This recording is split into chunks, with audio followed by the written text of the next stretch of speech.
Hey makers, we're about to go live on LinkedIn. Are you ready? Let's come together to shatter convention, navigate life and work, find leaders worth following, make a statement. Equality is sameness. Equity is fairness. This roundtable is really important to amplify the voices of young women in our generation and think about how we can connect and support each other as we make change. So tune in from wherever you are. It's time for Makers Live on LinkedIn.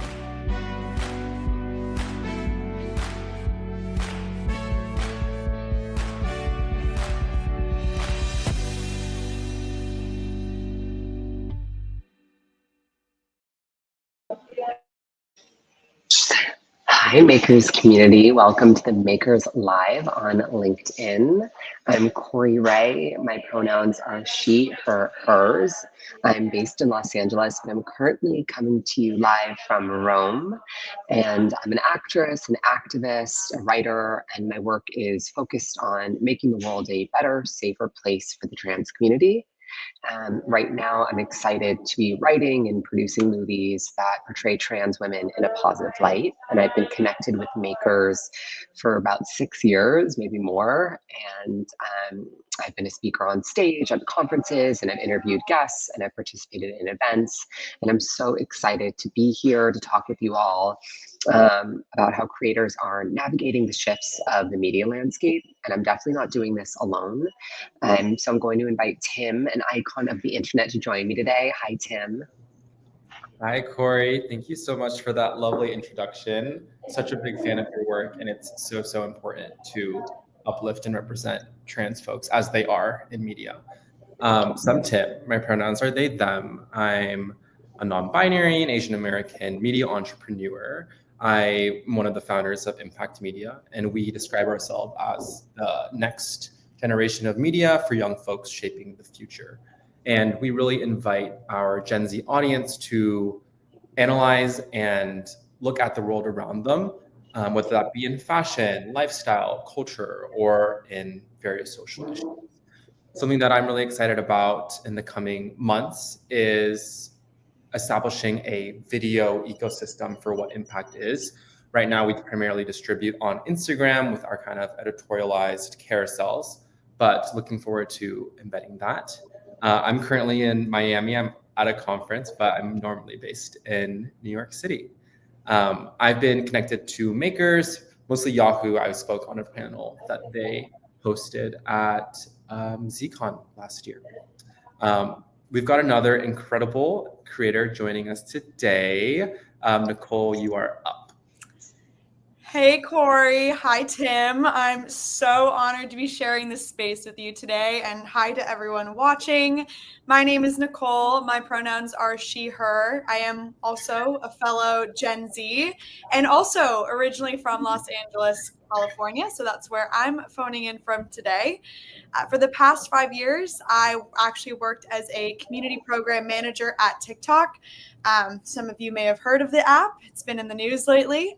And my role really focused on supporting and uplifting and educating our creators with a specific focus on our diverse communities by providing them with best practices and resources and all the knowledge that they needed to help grow their communities on platform, but also really build a career and build a business out of their TikTok platforms. So again, super excited to be here today. I first discovered Makers when I attended one of their events last year and was just immediately so inspired by their mission, by their advocacy, by just all of the work that they're doing to champion equity and create space for underrepresented voices. So again, it's an honor to be here, and I'm really looking forward to today's panel. So I know I mentioned 5 years at TikTok. That's a long time. And across those 5 years, I definitely really watched as the algorithm and the way that our creators and communities chose to show up online changed and evolved. And so I think that this roundtable is coming at a really perfect time because there's so much shifting all of the time in the digital media world right now. Platforms are evolving. The algorithm is evolving, the rules seem to be changing, and creators on the other end are really being asked to adapt faster and faster. And according to eMarketer, actually, the influencer marketing industry is projected to hit over $9 billion this year. So safe to say it's growing by quite a bit. But that doesn't necessarily mean that the path for creators is getting any clearer or any easier. And so I think as someone who's been in this space for a while, I've definitely felt the same pressure as so many creatives do to constantly make sure I'm staying up to date with what's trending. And so I think conversations like this are really important because they give us the opportunity to be real with each other, right? Figure out what's working, what's not, and what we're all learning along the way. So to kick us off, I want to share a quick video. It's from a 2024 event hosted by Dove. And I think it does a really powerful job of illustrating how much the media landscape and our relationship to it has evolved over time. So we're going to play that video now. I have been in the industry for well over 30 years, and a very vivid memory for me is going through pilot season, which is where, everyone's like picking new shows, and I would look at commercials to see what was in and what was trending. And now I feel like the evolution is really about just being a more authentic version of yourself, being inclusive, being true to who you are. And it feels really amazing now in my mid-40s that I'm actually accepting myself exactly as I am. And I think that is what people, especially the younger generations, are really desiring and craving. I can't believe Monique Coleman is in her mid-40s now. If you know, you know. Obviously, that was High School Musical icon and star and actress Monique Coleman, who is really just talking about what younger generations are looking to see on screen. I think from my own personal experience as a creator program manager and a community builder and a creative myself, I've seen a lot of changes in what matters both to audiences, but also to the people that are behind the doors making that content. So to kickstart our panel, my question is for you and Corey and Tim, what evolutions have you seen across digital media that you weren't expecting? And how has your strategy as a creative changed with these shifts? Now, it's a big question, so I'll give you two some time to think about it.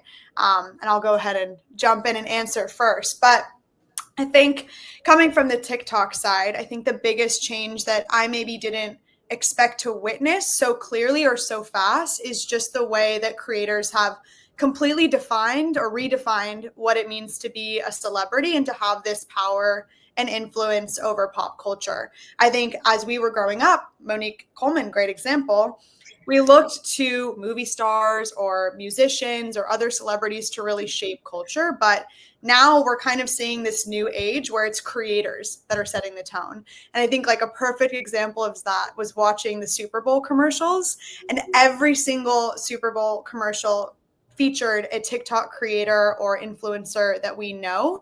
And so I think we're really, for the first time, seeing kind of the power of the creator economy. And I think creators at this point in time aren't just producing content, right? They're launching brands or spearheading movements, and they're really just kind of rewriting the rules of what a career in media can look like.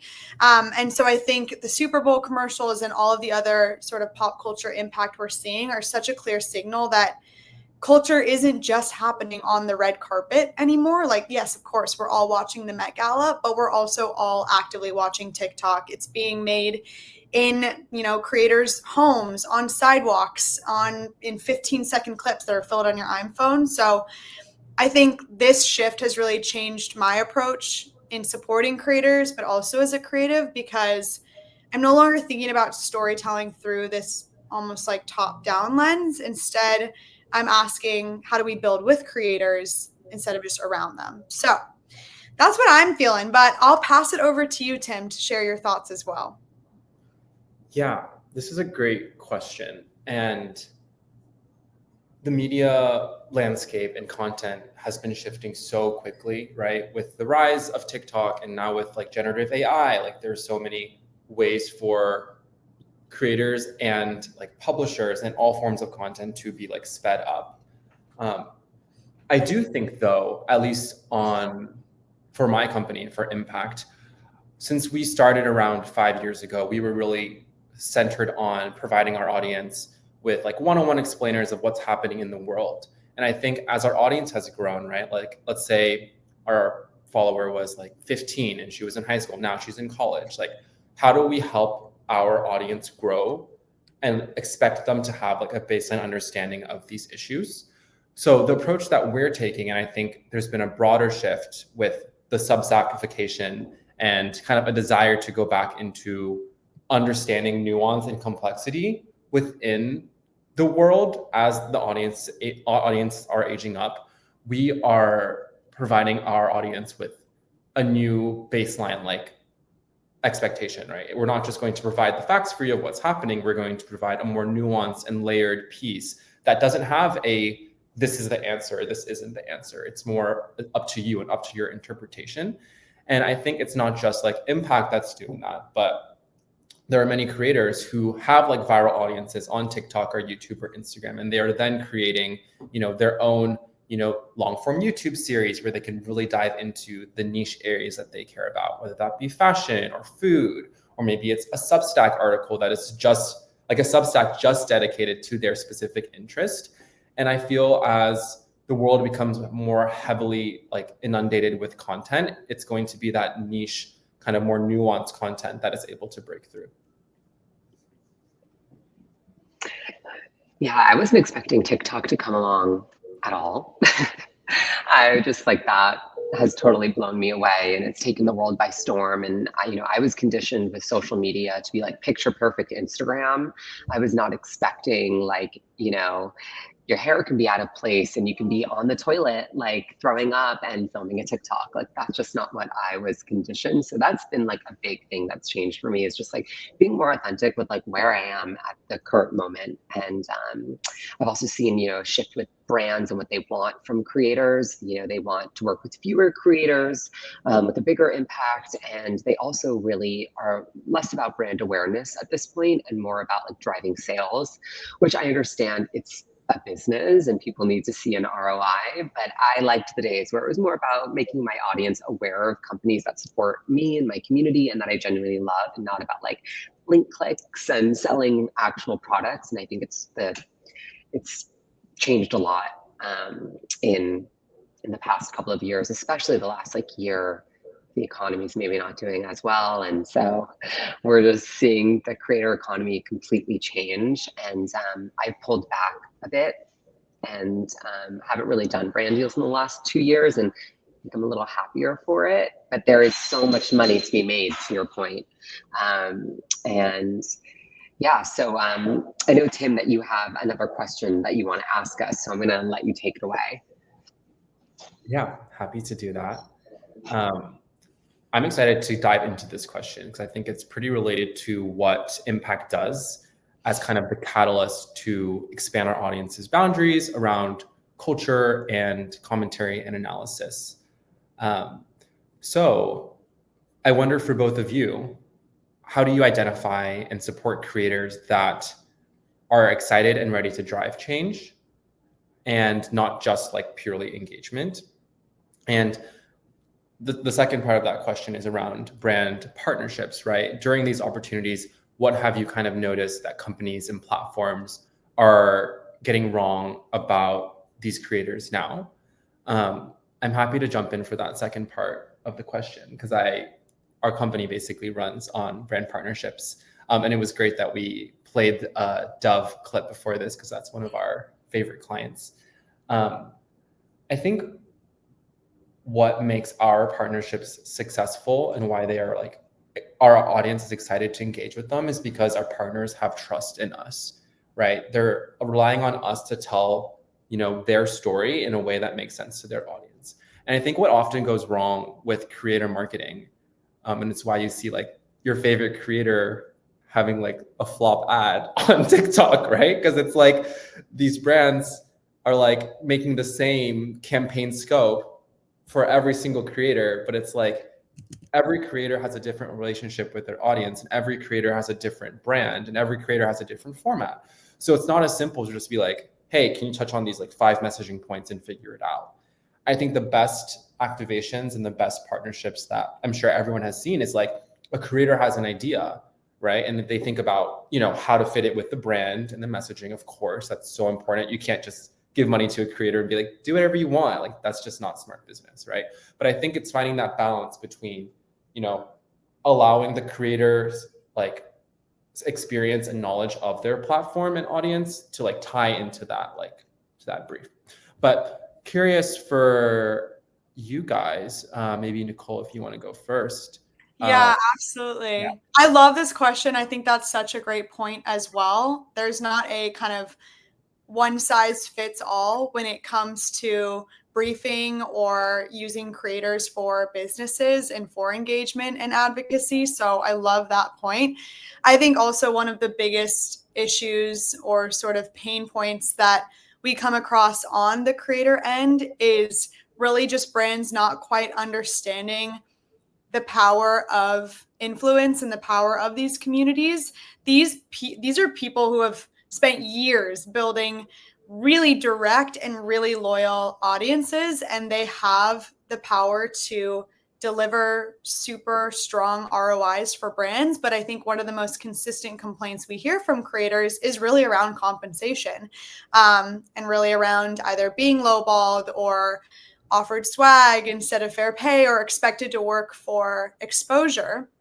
And I think higher follower count doesn't necessarily mean greater ROI for brands. I think that's another huge misconception. And I love reframing it as, if you take a creator with 10,000 followers, if you were in a room giving a speech to 10,000 people, that's the equivalent of giving a speech to a packed stadium. Like, you would never expect someone to do that for free. So why do we not set the same standards and expectations for these creators? I think the reality is that many creators are turning their platforms into full-time careers. And with that comes higher expectations and higher demands. And so I think there's a real opportunity for brands to build these lasting relationships, but it starts with treating creators not just as influencers, but as those real drivers of culture. And I think just kind of circling back to answer that first piece as well, I think especially on a platform like TikTok, but others as well, it's very easy to sniff out inauthenticity. And kind of going back to your point, Corey, TikTok as a platform and other platforms were built on this concept of authenticity and showing up as your truest self.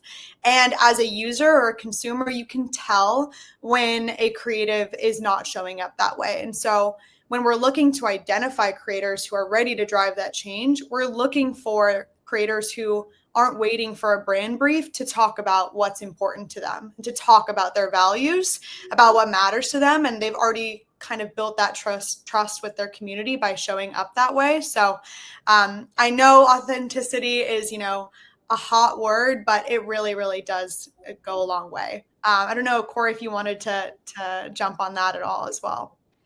I mean, you guys covered it. You're the experts. I think the only thing I'll add is that I don't think brands or companies realize just how intelligent a lot of creators are. It's almost like, to this day, we still get it, but actresses and models, or blondes, you just think we're dumb, or we don't know, we don't have any business sense. And creators are business people now. And like you all said, but they're making huge brands, or just doing things like a podcast or any sort of spin-off and kind of dictating what the apps are doing now. Before we were molding to what was working on the apps, whether in the beginning it was like TikTok musically dances and trends, and now it's kind of like TikTok is being informed by what creators are doing. They want to talk for longer. So now TikTok's 10 minutes. Or like, I don't know if anyone's following the drama right now with James Charles and Be Better and all that stuff, but like Be Better posted a 55-minute TikTok that I watched on 2x speed, because I didn't have the whole 55 minutes, but I probably would have. Anyway, so, creators are now informing the apps too, which I think is really cool. And I hope that brands and other companies start to see that we are really smart and we are business people, and we do need to be compensated fairly. But you guys covered most of it, and I'm excited about the next question. So I'm going to jump to that. And it's something I've been balancing and thinking about for a while. My work is like I said, been about uplifting the transgender community and educating others at the same time. And we all know it's hard to stay real while also staying visible. So my next question for you two, and maybe we'll go to Nicole first, is how have you balanced vulnerability on public platforms while keeping, yourself safe and well? Yeah, gosh. That's a big question. I don't actually know if there's a perfect answer to that, because vulnerability is a skill set and it's incredibly difficult. And I think it's probably an everyday battle with anyone who's public facing. I think the reason I started creating on TikTok to begin with was to really better understand the experiences of the creators that I was managing and working with.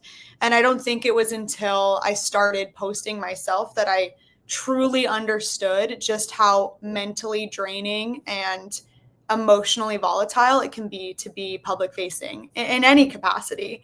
And I think one thing about me, just as a personality trait, I'm a Libra, I'm Gen Z, whatever you want to call it. Like, I am a crier and I am very public about my emotions. So if you have seen my face on TikTok, the likelihood that it's been while I'm crying is probably pretty high. And so that's just how I process. I'm an emotive person. I process very publicly and vocally. And so I think what's helped me the most in kind of maintaining that is finding solidarity in others who are feeling the same way. There's a lot of hate and a lot of awful online. There's also a lot of joy and a lot of beauty and a lot of community.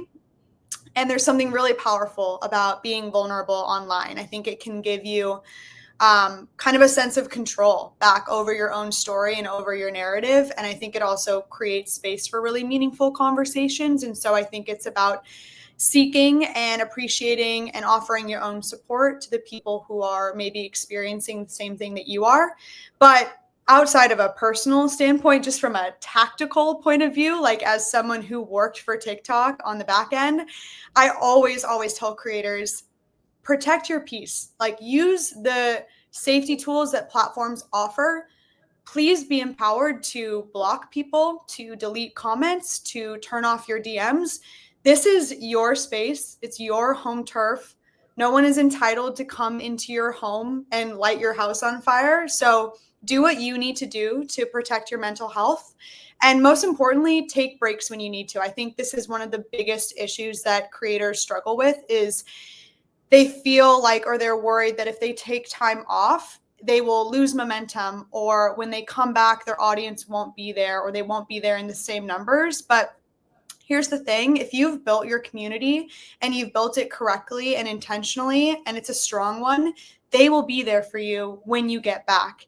It's like a childhood best friend. Like, even though you guys don't talk that often, you still, have so much in common when you see each other again. It's kind of the same ethos. The bond is still there, and they want you to succeed as much as you want yourself to succeed, probably more so than you do. And if those people aren't there when you return, then that they weren't part of your community, truly, and they weren't the right audience for you. So those are all the tips I would give, but it's certainly a struggle and not something that comes without practice. But I'll pass it over to you, Tim, to share anything from your side. Yeah, thanks for sharing all of that. I think the first thing I want to share is that no one is entitled to like your vulnerability or your emotions. It's like something that you can keep for yourself. And if you want to share it, it's like a privilege for folks to like get a glimpse of that inside of you. I think for me though, I've found sharing my vulnerability and my struggles like with mental health and being queer and being non-binary and being an Asian American and how all of those things kind of intersect. I found it, I think, empowering because it allowed me to like reclaim my story. And then I think seeing the effects it had on people, right? Like in the comment section, or even people who come up to me in real life, like, oh, thanks for sharing that. I think especially for like queer youth, it can feel so difficult when you're just like all alone and you don't have anyone in your IRL community. It's just all online. It's like so important for folks to share their stories that aren't just in like TV or Hollywood. While that is so important, it's like I'm a real person who's like gone through this and I'm sharing this. And I think that provides another layer for like another person who might have been in my situation before. I will say though, this always comes with like internet trolls being like homophobic and racist. And I think when you're in the space, honestly, I think if you talk to creators, they're just like, oh yeah, like I got used to it after like a year because it just doesn't matter. And I think it really does take that mentality of like, these are just random people online. As long as you have like a strong like support system with you, it's like, you know what, these are just random ass comments. Like at the end of the day, like block, next. What do you think, Corey? Yeah, no, I liked what Nicole said as well about like someone coming into your house, like this is your house. I've never thought about it in that way, but it's so true. I am notorious for taking Instagram, like social media breaks. I'm one of those that I'm like posting like text on my story being like, I gotta go. I've just been through it. I'm not Gen Z, I'm millennial. So I've been around maybe a little bit longer. So I've had longer time to need to take breaks from socials, and I've just been through it. And just, you know, being trans, it comes with openly trans, it comes with the territory of internet trolls and online, a lot of online hate. That's gotten worse. And I think for a long time, it actually was worse on TikTok. Now I think it's kind of reversed. I think it's kind of worse on Instagram. But I'm not big for blocking people or deleting comments. I think something that's really important for me, and I guess this is how I show my vulnerability on my pages, are keeping all that stuff up, because I think it's important for people when they come to my Instagram or if they're going to my TikTok to see those comments and, you know, witness what happens to people in the LGBTQIA plus community, or just anyone. Like, those comments are important. Because if I were to delete them, then how's anyone to know what we go through and to learn from that? So that's how I kind of, you know, navigate that. I do step back a lot. I've done a lot of like, oh, I'm going to be gone for a week, and then it's been like 3 months. And to your point about like, if you've built a strong community, they will be there. I think that's a huge fear. Like, oh my God, my engagement. And I will say sometimes the engagement goes down. Sometimes you take a break and the engagement like shoots up. And it's, you know, it's a crapshoot. But, you know, nowadays I'm really focused on just sharing like positivity. There's so much negativity in the world. It's a really dark time. If you're really paying attention, it's a dark time in history. And there's, again, a lot of negativity out there. And so I don't really show my sad days or my down days on social media anymore. I keep that to myself. I reach out to my friends and family. I don't need to ask my followers for support, because I want to be support for them, and I want to be that positive person. And I opened up a production company called Ray of Light Productions, and it's just focused on positive pictures, positive film and TV, to kind of combat all the negativity. So that's how I kind of navigate it. But I want to kind of turn to some of the questions that we're going to get asked. So for anyone in the audience that you're watching this and you want to, you know, share, you know, anything, or let us know how you're feeling, just please add any thoughts or emojis in the chat. We're going to read some of the community questions that we pulled. And yeah.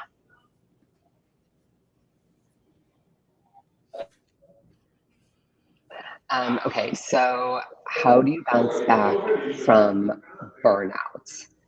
Does anyone want to answer this? Tim? I'm happy to answer this. I was in Miami for a work trip, and I was just like, okay, I'm just going to go to the beach. So I guess that's how I balanced burnout. I was just like, I just need to go take a break. And I think when like it's been like 5 years since I started this company. And the first couple of years was so like, I need to like make this a thing. I need to go and never stop. And that just ended up like every 3 months, I would just not be able to do anything like personal or work. And it would be like a week or two. So I think my body, my mind has gotten used to just like preemptively knowing like, okay, my body is feeling stressed. Like when I'm with my friends, I'm not myself. Like, what does that mean? What do I have to do? So that means like literally planning out breaks in advance for myself and doing what I love and finding ways to recharge. And for me, that was just laying at the beach and reading a book. Yeah, I love that. I am also, obviously I'm from LA, so I'm right at the beach, and it's definitely a happy place for me as well. I think the way I would answer this question is honestly very similar to how you did, Tim, which is that it's really important to proactively give yourself those breaks and those moments of rest so that you're not procrastinating your burnout, if in a way, if that makes sense. I think the way I like to think about it is I'm an athlete outside of work. I'm a runner. And so I quickly learned that if you run without any recovery days or without any rest, not only will you start to hate running, but you're also going to physically run yourself into the ground. Like, your body is not built to do that, and it's not a sustainable way of living. Same thing as thinking about a marathon. You don't run a marathon and then expect to be out on the track the very next day. You need to take the time to let your body recover and allow your mind to catch up. And I think that logic applies to creation, to work in general. If you don't give yourself the space to pause and recharge, you're just setting yourself up for burnout. It's no longer a matter of if, but when.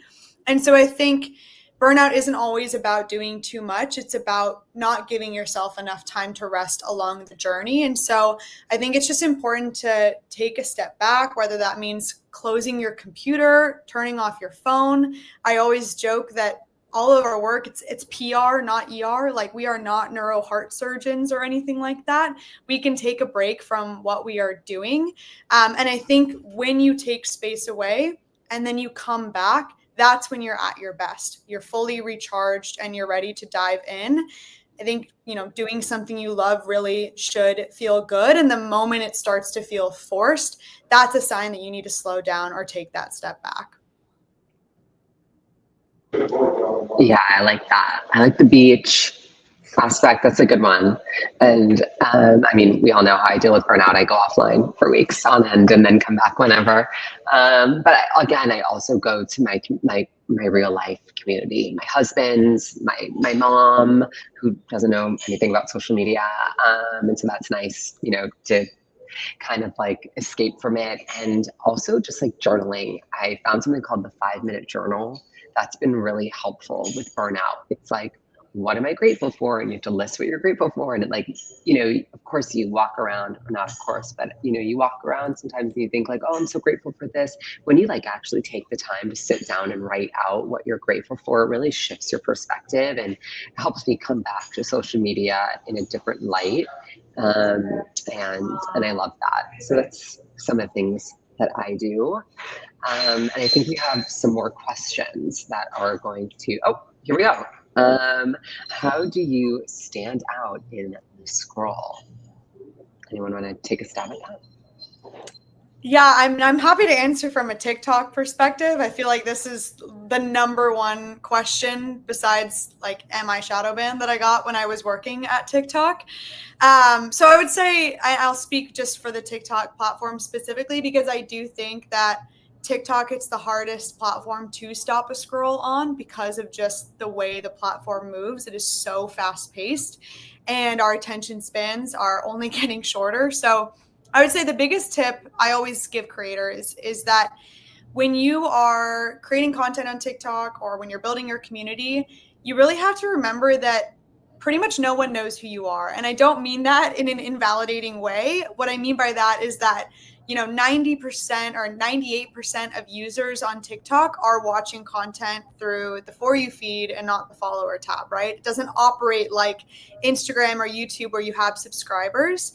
So that means that most people watching your videos have no clue who you are. They have no idea what you do or why they should care. So you have to earn their attention and you have to do it very fast. And so the first 5 seconds of your video are going to be the most important. You want to use that first 5 seconds to really strategically grab your viewers' attention before they scroll past. So this really looks a lot like using a super strong hook. It could be movement on screen or text or a good caption. Not enough people are using their caption space on TikTok. It's like prime real estate. Please use it. And you also want to avoid any dead space, right? So filler words, hey guys, we're back with, just assume that anyone watching your video is watching it for the first time, and make it clear what the video is about and why it's worth watching, right? So that's the first piece. But I think the second piece, which sounds really obvious and intuitive, but I don't think a lot of people think about all the time as well, is you want to ask yourself, if I were scrolling right now, is this something that I would watch? Would the way that I framed my video or edited it or what I'm talking about, would this make me stop my scroll? And usually when you're editing as well, the answer is often no. And so I think just practicing asking yourself that question is really helpful. But yeah, those would be the tips I would give. I don't know if Tim or Corey, you have anything else to add? Yeah, I'm happy to jump in. I think for impact, because I describe ourselves as like a social first publication, right? Like think about a magazine, like we're that, but on social media. And I think there's a couple of factors. I think one is like, what is the story we're telling? As like a Gen Z first company by Gen Z first staff, we think about like, what are the trends or like cultural moments that are happening, right? We don't want to be too late in that conversation, but we don't want to be too early as well. We want it to kind of have a burgeoning kind of discourse around that. Or perhaps a new angle within the existing cultural commentary. And then we combine that with like kind of the tactics that Nicole was talking about for TikTok, right? Like what is the hook, right? What is the design of that? Like what are like the specific words or design elements that we are really emphasizing to get that person in and scrolling into our carousel to have them like ideally read every single slide. Yeah, if you take a look at our like impact Instagram, you can definitely see like each post is kind of tailored to that specific formula. Nice. I just stand out and scroll by posting whatever I want these days. My ring light just went out. I'll post anyway without my ring light. Like the other day, just, I decided I'm in Rome. I wanted to do the Lizzie McGuire song. And I don't really care if it does well anymore. I'm just going to post it and hopefully it finds the right people. And if it does well, great. If it blows up someday, awesome. If not, like I posted that for me. I was really swept up for a long time in posting for like other people. And to your point, like, is it what you like? If you were scrolling, would you enjoy watching that? I'm like, yeah, I want to see myself sing and dance. I want to see someone sing and dance to Lizzie McGuire or whatever it is. And it might be really niche, but it'll find the right people. And so that's what I've had to learn, maybe the hard way, but just like really being my actual self. Like it's the only way to be truly authentic on socials these days. And it's all really people want. There's a lot of discourse about people who are coming off inauthentic, and these people aren't getting canceled per se, but they're falling to the background, and the people who are really themselves unabashedly are like someone like Trisha Paytas is just really shining because she's just totally herself, and I think that's how we should all be. But I just wanted to thank everyone for the questions. Those were great. This has been a really wonderful conversation. It's completely flown by. And I'm excited to keep the momentum going. So I'm going to ask, my panelists here how we can keep up with you and how we can support your work. Yeah, this was so fun. Thank you guys for being such great co-panelists. You all can, I love LinkedIn. I love LinkedIn. When I delete TikTok and Instagram, that's like my number one used platform. So connect with me on LinkedIn. And if you want to find a way to work together, whether that be a partnership or an editorial one, just hit me up. You can also follow Impact on Instagram and at Environment on Instagram, and my personal Instagram as well. I share different things than LinkedIn. It's TIMICHAU. And I'll pass it to Nicole. Yeah. Honestly, support me by supporting the creators you care about. Go follow Impact. Go follow Corey. They're both doing incredible work right now.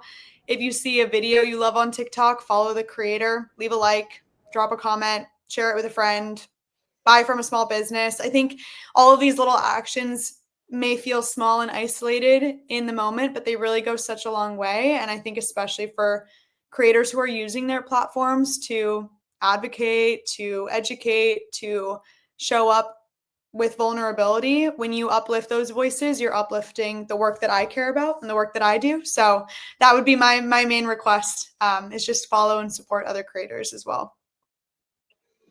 I love that. Thank you both. You can find me on Instagram. I'm active right now at I'm Corey Rae, and TikTok at Corey Rae. You can find my blog at coreyrae.com, and maybe hopefully you'll see me in a movie in the future. And I just want to thank Tim and Nicole again. This was really a fun conversation. It was so nice to meet the both of you.